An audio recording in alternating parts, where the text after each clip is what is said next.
ఈ రోజుకు ఒక విశిష్టత ఉంది. ఏంటంటే 2024వ సంవత్సరంలో కడప పార్లమెంటు నుంచి దాదాపు తెలుగుదేశం పార్టీ 4 స్థానాలు గెలుచుకొని ఒక ప్రభంజనం సృష్టించింది. ఉమ్మడి కడప జిల్లాలో కూటమి 7 స్థానాలు కైవసం చేసుకొని కడప నియోజకవర్గంలో తెలుగుదేశం పార్టీ సత్తాను చాటుకున్నాం. అది ఇక్కడున్న ప్రతి ఒక్కరి కష్ట ఫలితమే అని చెప్పి సందర్భంగా తెలియజేసుకుంటా ఉన్నాను. మన కడప జిల్లా పార్లమెంట్ అధ్యక్షులు, అంతకుముందు రాజంపేట పార్లమెంట్ అధ్యక్షులు, polit bureau member Srinivas Reddy గారు, అంతకుముందు నాగరాజ్ అనే ఒక రిపోర్టరు ఒక ఇంటర్వ్యూ చేసి మీరు వెళ్ళి చూడొచ్చు, ఇంటికెళ్ళి మీరు ఎన్ని స్థానాలు గెలవబోతున్నారంటే మేము 7 స్థానాలు గెలవబోతున్నామంటే ఏంటి పగటి కలలు కంటున్నారా అన్నారు. లేదు, జరగబోయేది అదే చెప్పి ఆ ఇంటర్వ్యూలో చెప్పినారు. 4-5 సంవత్సరాల క్రితం అని చెప్పి చెప్తున్నారు. ఈసారి ఆ దినమే చెప్పారు మేము 7 సీట్లు గెలవబోతున్నామని. అది దేవుడు పలికించిన మాట. ఆ విధంగానే ఈ రోజు కడపలో, ఉమ్మడి కడప జిల్లాలో 7 మంది కూటమి సంబంధంగా గెలిచినాము. మన సత్తా ఏంటో కడప జిల్లాలో చూపించుకున్నాము. రాబో కాలంలో కూడా అదే ఐక్యతో మనము కడప జిల్లాలో తెలుగుదేశం పార్టీ పటిష్టంగా ఉంది అని చెప్పి విపక్షాలకి తెలియజేయాలంటే మనమందరం కలిసి పనిచేయాల్సిన అవసరం ఉంది. ఈ దినము ఈ పార్లమెంటు ప్రమాణ స్వీకారోత్సవానికి ఇక్కడ నిలబడి ఇక్కడ పెండాలు చేసుకొని మనము ఇక్కడ కార్యక్రమం జరుపుతున్నామంటే మీ వాసన్న యొక్క కృషి చేయి. ఈ రోజు ధైర్యంగా ఈ యొక్క స్థలం మాది, తెలుగుదేశం పార్టీది. తెలుగుదేశం పార్టీ యొక్క పార్లమెంట్ ఆఫీస్ అని చెప్పి ఈ స్థలాన్ని మనకు ఖరారు చేసి మనము నిర్భయంగా ఇక్కడ పార్టీ కార్యక్రమాలు జరుపుకుంటూ ఉన్నాం. 2023 సంవత్సరం సెప్టెంబర్లో నన్ను ఇన్ఛార్జిగా ప్రకటించి కడపకు పంపించిన రోజు మనం ఎక్కడ మన సభలు జరుపుకునే వాళ్ళమో మీ అందరికీ తెలుసు. ఈ రోజు అలాంటి పరిస్థితి కడపలో తెలుగుదేశం పార్టీ వాళ్ళకి రాకూడదని చెప్పి మనం అధికారంలోకి రాగానే ఈ యొక్క స్థలాన్ని కేబినెట్ లో 10 సార్లు మినిస్టర్ గారికి గుర్తు చేసి కేబినెట్ లో పెట్టించి ఈ స్థలాన్ని కడప తెలుగుదేశం పార్టీ కుటుంబ సభ్యులకు కేటాయించినారంటే మన మాజీ అధ్యక్షులు శ్రీనివాస్ రెడ్డి గారి కృషి మాత్రమే తెలియజేసుకుంటా ఉన్నాను.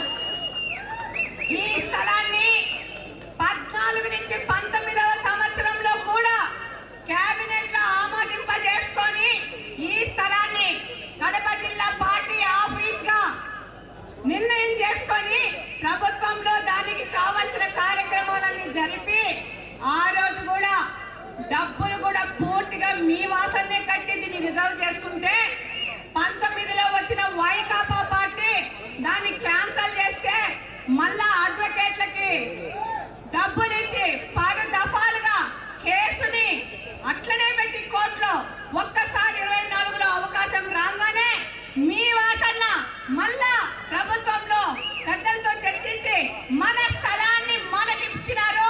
దాంతో పాటే భవిష్యత్తులో ఏ విధమైన అవాంతరాలు జరగకోకుండా ఇక్కడి నుంచి 30 సంవత్సరాలు కావాల్సిన లీజ్ డబ్బు కూడా తన సొంత డబ్బుతో కట్టినాడు. అలానే దాదాపు 50 లక్షల రూపాయలు ఖర్చు పెట్టి టెంపరీగా మనకు ఒక ఆఫీస్ కట్టినాడు. ఇక్కడున్న ఈ బిల్డింగ్లను కూడా పూర్తిగా క్లియర్ చేసి ఈ రోజు మనము గర్వంగా ఇక్కడ కూర్చొని మనము మన పార్టీ కార్యక్రమం జరుపుకుంటున్నామంటే మన parliament polit bureau member Srinivas Reddy గారి వల్ల నేను సందర్భంగా తెలియజేసుకుంటున్నాను. నేను కూడా అధికారంలో రాకమునుపు ఎక్కడన్నా కార్యక్రమాలు చేసుకోవాలంటే పర్మిషన్లు తీసుకోవాలా. మన తెలుగుదేశం పార్టీ వాళ్ళు ఎక్కడన్నా నిలబడుకోవాలంటే పర్మిషన్ తీసుకోవాలా. ఈ రోజు ఆ పరిస్థితి ఏ ఒక్క తెలుగుదేశం పార్టీ కుటుంబ సభ్యుడికి అవసరం లేదు. నిర్భయంగా ధైర్యంగా కడప నడి బొడ్డులో ఇక్కడ మన కార్యక్రమాలు నిర్ణయం చేసుకోవచ్చు. కావచ్చు. ఈరోజు ఈ యొక్క ప్రమాణ స్వీకారోత్సవానికి వచ్చిన భూపేష్ గారికి శుభాకాంక్షలు తెలియజేసుకుంటున్నాను. అలాగనే భూపేష్ గారితో ప్రమాణ స్వీకారం చేసిన పార్లమెంటరీ కమిటీలోని ప్రతి ఒక్క వ్యక్తికి శుభాకాంక్షలు తెలియజేసుకుంటున్నాను. మా కడప నుంచి కూడా మంచి మంచి వాళ్ళని ఎత్తుకొని కమిటీలో వేసుకున్నాము. కడప నుంచి కూడా ఈ కమిటీలో మెంబర్లైన వాళ్ళందరూ సంపూర్ణంగా భూపేష్ గారికి సహకరించి కడప పార్లమెంట్ లో తెలుగుదేశం పార్టీని పటిష్టం చేయడానికి ప్రతి ఒక్కరూ వాళ్ళ సాయశక్తులా కృషి చేసి పనిచేస్తారని సంపూర్ణంగా విశ్వసిస్తూనే వీళ్ళందరినీ కమిటీలోకి పంపించడం జరిగింది. ముఖ్యంగా మహిళలు, రాబో కాలం మహిళలని పెద్ద ఎత్తున మహిళలు రావాల్సిన అవసరం ఉంది పార్టీలోకి. మహిళల యొక్క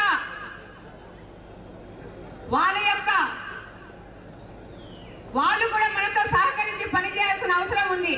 నేను ఇప్పుడు ఇక్కడ కడపలో నోటీస్ చేస్తా ఉండేది ఏంటంటే మహిళలు పెద్ద ఎత్తున రావట్లేదు.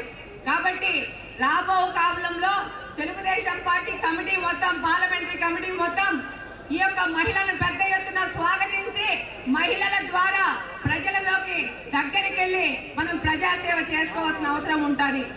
అలాగనే రాబో కాలంలో తెలుగుదేశం పార్టీని కడప పార్లమెంట్ లో పెద్ద ఎత్తున పటిష్టం చేసుకొని మన మధ్యన చాలా మంది గొడవలు సృష్టించాలనుకుంటారు, అడ్వాంటేజ్ తీసుకోవాలనుకుంటారు.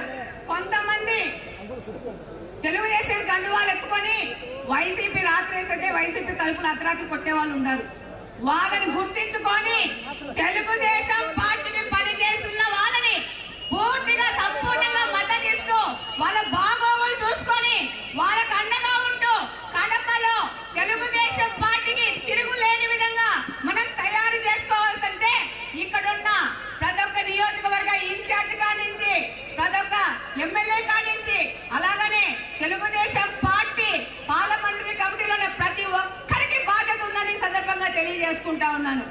సంపూర్ణంగా కడప నియోజకవర్గం నుంచి ప్రతి ఒక్క తెలుగుదేశం పార్టీ కుటుంబ సభ్యుడు భూపేష్ గారికి, భూపేష్ గారి టీం కి సంపూర్ణంగా సహకరిస్తూ అలాగనే తెలుగుదేశం పార్టీ ప్రతి ఒక్క కుటుంబ సభ్యునికి తోడుగా ఉంటూ పనిచేస్తామని సందర్భంగా తెలియజేసుకుంటూ నాకు ఈ అవకాశం ఇచ్చిన పెద్దలందరికీ మరొకసారి ధన్యవాదాలు తెలియజేసుకుంటున్నాను. జై తెలుగుదేశం, జై నారా చంద్రబాబు నాయుడు గారు, జై ఎన్టీఆర్ గారు. Thank you very much.